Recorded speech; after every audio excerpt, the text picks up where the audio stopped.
You always want to be on top of the fight, but against a strong, aggressive, and heavier opponent, that might be challenging.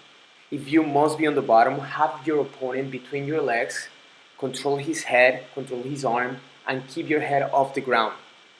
In this example, you can see me losing the mount and immediately swimming to be on the inside, controlling his head and his arm, keeping my head off the ground and crossing my feet really high up his back.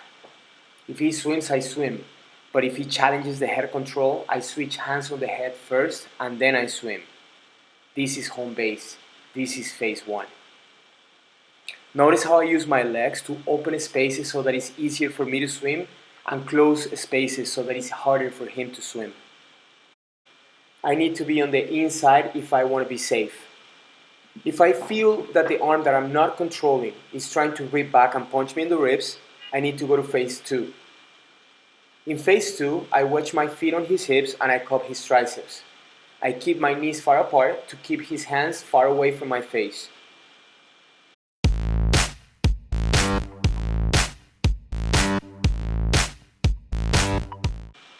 If he tries to swim to the inside, I must swim myself.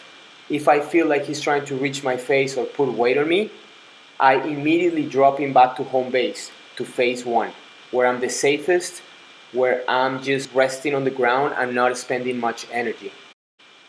The moment he tries to sit up and punch me in the face, that's the time for phase three. In phase three, I feel that his hands push off the ground, so I hold him a little tighter, only to push him away with my hands on his chest and wedge my feet once again on his hips, but this time my knees are very close together and my hips are off the ground.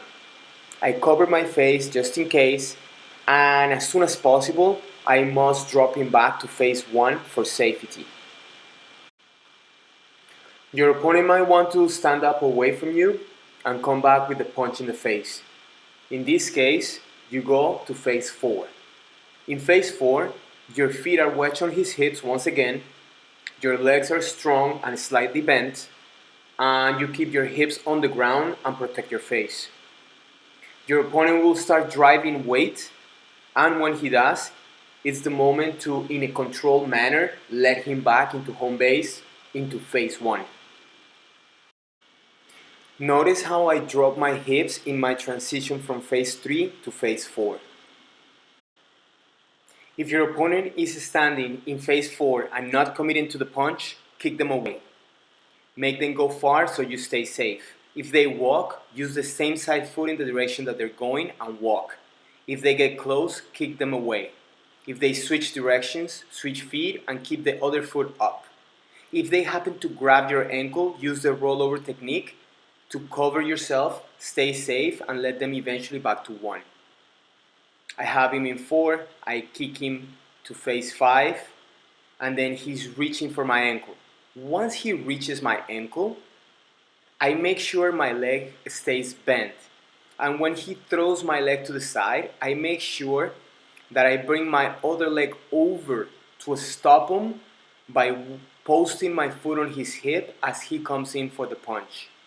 Notice the nature of this position. I'm in a 90-degree angle between my legs and torso, and I'm keeping him away with a strong leg and covering my face. It's hard for Alberto to reach my face, but I keep my hands up anyways. I bring both of my feet on the same hip and then open up to phase four. From phase four, I can eventually let him back to one. In this instance, my opponent stands up, I push him to four and kick him to five.